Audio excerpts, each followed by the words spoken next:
팬텀 DNA가 처음 기록되었을 때 과학자들은 장비가 고장났다고 판단했습니다. 그러나 장비는 문제가 없었으며 영혼에 대한 기존의 믿음을 재확인하는 놀라운 발견이 일어났습니다. 유전 과학 장비로 DNA에 대한 일련의 실험을 실행했던 생화학자들은 충격을 받았습니다.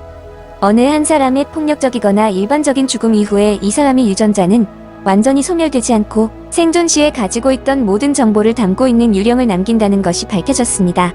이 유령 존재는 사후에 신체의 모든 세포에서 방출된 정보를 가진 덩어리로 40일 동안 지상에 존재하다가 사라집니다.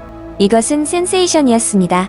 과학자, 생화학자, 유전학자 중 누구도 인간 본성의 거룩함을 깊이 들여다본 적이 없기 때문입니다.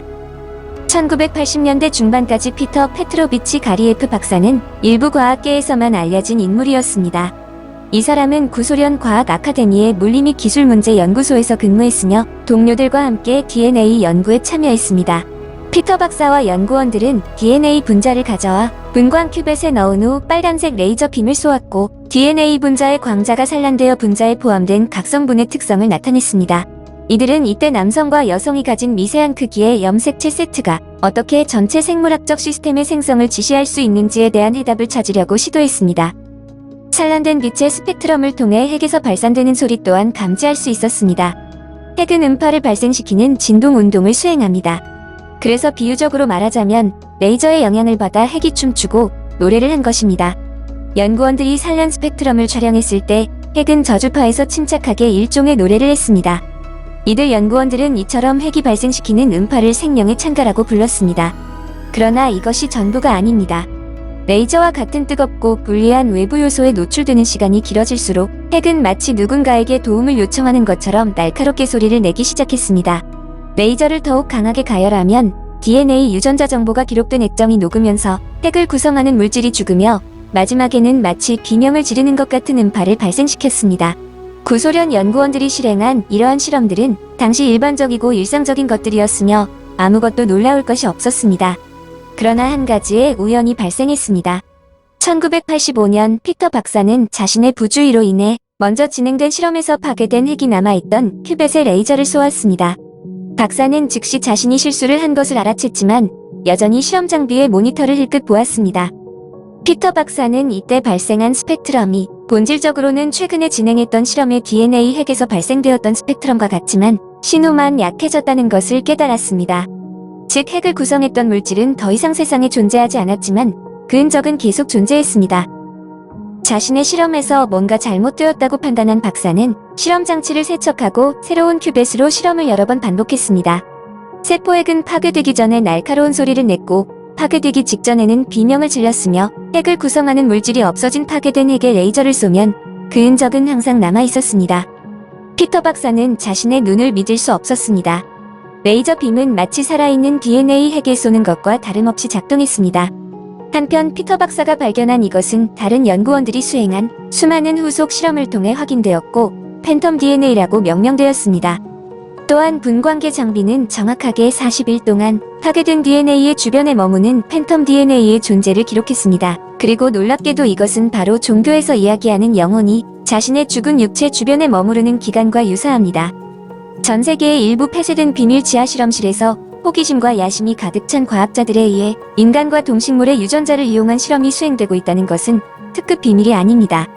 인간의 유전자를 원숭이나 돼지 등과 혼합하여 무언가 전혀 다른 생물들을 만들어냈다고 알려진 것은 루머가 아닙니다. 대부분의 과학자들은 이처럼 인간의 윤리 기준을 위반하는 행위를 하지 않습니다. 인간과 어떤 다른 것의 염색체를 혼합할 때 무슨 종류의 괴물이 나올지는 상상에 맡기겠습니다. 사실 유전자 변형공학 분야에서는 괴물은 아니지만 종자 개량을 목적으로 1990년대 초부터 이런 실험을 해오고 있습니다. 인간의 호기심을 만족시키는 데 따르는 유혹은 생각보다 굉장합니다. 러시아에는 항상 과학이라는 이름으로 기꺼이 자신의 고통을 감수하려는 자원봉사자가 충분합니다.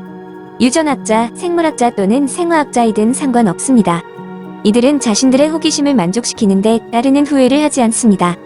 특히 인간 유전학 분야에 관해서는 이처럼 자원한 실험쥐들 중 하나가 바로 피터 박사의 동료 연구원들 중 한 명이었습니다. 그는 레이저빔을 자신의 몸에서 나온 정자의 염색체에 조사했습니다. 그런 다음 그는 공진기를 통해 레이저빔을 확장하고 자신이 그 실험 공간 속으로 들어갔습니다. 이때 전파로 변한 광자는 큐벤 내부에 있는 정자의 염색체 정보를 읽고 피터 박사의 동료 연구원이자 정자 주인인 실험자를 관통했습니다. 이것은 마치 영화 속 실험 장면과 같았습니다. 그는 갑자기 정신이 혼미해지면서 온몸의 통증을 느끼며 힘이 빠졌고 무척추 생물처럼 흐느적거리면서 숨이 넘어가 거의 죽을 뻔했습니다. 바로 옆에 있었던 피터 박사조차도 신체의 모든 세포가 멈춘 듯한 느낌을 받았습니다.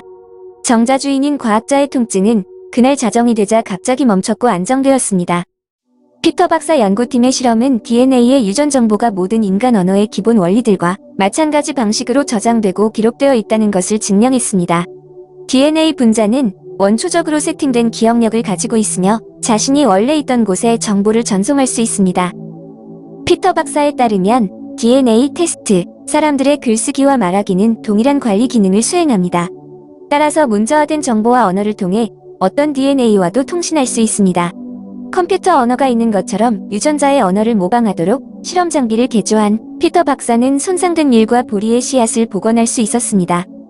그러나 피터 박사는 일부 언어는 치유 효과가 있는 반면 다른 단어들은 파괴적이라고 확신합니다. 기도와 저주가 각각 같은 원리로 작용합니다. 피터 박사는 태초에 말씀이 계시니라 라는 구절의 뜻을 알게 되었고 각 인간은 스스로 읽혀질 수 있는 텍스트 구조임을 증명했습니다. 피터 박사의 연구 결과를 적용한 일단의 범죄 심리학자들과 신령술사들은 살해된 사람의 유령이 자신을 살해한 살인자의 유전자를 손상시켜 정신과 신체의 장애를 일으킬 수 있다고 하며 이것은 또한 고대로부터 지금까지의 전 세계의 유령 이야기 속에서 지속적으로 묘사되고 있습니다. 풍수지리는 미신이 아닙니다. 이것은 동기감응론으로 설명되는데 같은 에너지 파장 즉 하나의 기가 동종의 기와 서로 감응을 일으키는 것을 말합니다. 또한 이것은 공명과 같은 개념입니다. 부모의 묘를 잘못 쓴 결과 땅속의 물과 동물, 벌레, 나무의 뿌리 등에 의해서 부모의 시신을 이루는 원자 집단에서 부정적인 파장이 발생하며 이런 파장은 자신들의 부모와 같은 파장을 공유하는 자녀들에게 나쁜 영향을 미칠 수밖에 없습니다. 마찬가지로 부모들은 자신의 자녀들에게 외상이나 불의의 사고 등의 나쁜 일이 생기는 것을 눈으로 보지 않고도 원거리에서 직감으로 감지해 내기도 합니다. 후성 유전인자는 피터 박사가 발견한 팬텀 DNA가 영향을 미친다고 추측되고는 있으나 아직까지 직접적인 상관관계를 증명하지는 못했습니다. 부모와 자녀는 정자와 난자를 통해 유전자로 이어지며 부모가 선천적으로 타고난 것들은 물론이지만 후천적으로 학습하고 경험한 것들도 자식에게 전달된다는 연구 결과가 있습니다. 콩 심은 데 콩나고 팥 심은 데 팥이 난다는 말과 씨는 못 속인다는 표현의 숨은 뜻을 조상들은 본능적으로 알고 있었습니다. 다윈 시대 이후로 특히 DNA가 발견된 후에 과학자들은 생물학적 유전을 영구적인 것으로 생각했습니다. 이때까지의 개념은 단순히 우리가 부모로부터 유전자를 물려받으며 이것을 또한 우리의 자녀들에게 물려준다는 것이었습니다. 그러나 최근 과학자들은 유전적 전이가 원래 알고 있던 것보다 훨씬 복잡할 수 있음을 깨닫기 시작했습니다. 실험에 따르면 원본 유전자에 기록되지는 않지만 부모의 후천적 경험과 학습에 의해 변화된 분자들 역시 여전히 그들의 어린이들에게 전달되어 미래 세대의 건강과 행동, 정신구조에 영향을 미치는 것을 발견했습니다. 이러한 발견은 후성 유전학 분야에 속하며 연구를 통해 몇 가지 아주 흥미로운 결과가 나타났습니다. 그것들 중에 하나는 손자 생쥐가 할아버지 생쥐로부터 기본적인 유전자 외에도 두려움의 경험을 물려받는 것으로 나타났습니다. 이것은 전통적인 유전학 분야에서는 불가능하다고 이야기하던 것입니다. 캐나다 맥길 대학의 후성 유전학 및 생식생물학 연구자인 사라 키민스는 인간의 건강 측면에서 이 연구의 파급 효과는 엄청납니다라고 말합니다. 당신이 하는 일과 육체적, 정신적 경험 그리고 당신이 영위하는 삶의 방식은 당신의 자녀를 넘어 손자들의 손자에게도 영향을 미칠 것입니다. 그러나 후성 유전학은 기성학자들의 반발로 인해 여전히 논란의 여지가 있습니다. 전통적인 유전학자들은 부족한 데이터 양에 근거한 과대포장된 신학문이라고 주장합니다. 20세기 중반의 과학자들은 DNA 염기 서열이 유전자에게 무엇을 해야 할지 알려주는 유일한 요소가 아니라는 사실을 깨닫기 시작했습니다. 일부 지시는 후성 유전인자에서 나왔습니다. 여기에 대한 예는 꿀벌입니다. 여왕벌과 일벌의 차이점은 그들의 DNA 염기 서열이 아닙니다. 여왕이 되는 유충은 특정 유전자를 조절하는 성분이 포함된 로열 젤리를 더 많이 먹습니다.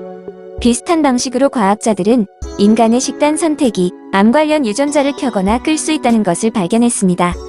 과학자들은 자궁의 환경이 태아 발달을 바꿀 수 있다는 것을 오랫동안 알고 있었습니다. 그리고 방사선과 같은 환경적 요인이 DNA를 직접적으로 바꿀 수 있다는 것도 알고 있었습니다. 그러나 타고난 DNA 자체가 아닌 환경적 영향으로 발생한 후성 유전인자가 유전될 수 있다고는 믿지 않았습니다. 기성 과학자들은 이러한 후성 유전인자들이 다음 세대에게는 깨끗하게 재설정된다고 믿어왔습니다. 고전적인 유전학 모델에서 여러분은 엄마와 아빠로부터 유전자를 얻습니다. 그리고 여러분의 부모는 조부모로부터 그것들을 얻었습니다. 그리고 그 유전자들은 여기저기서 발생한 몇 가지 무작위 돌연변이를 제외하고는 대대로 거의 동일하게 유지됩니다. 이런 유전적 상속은 변경할 수 없는 것입니다.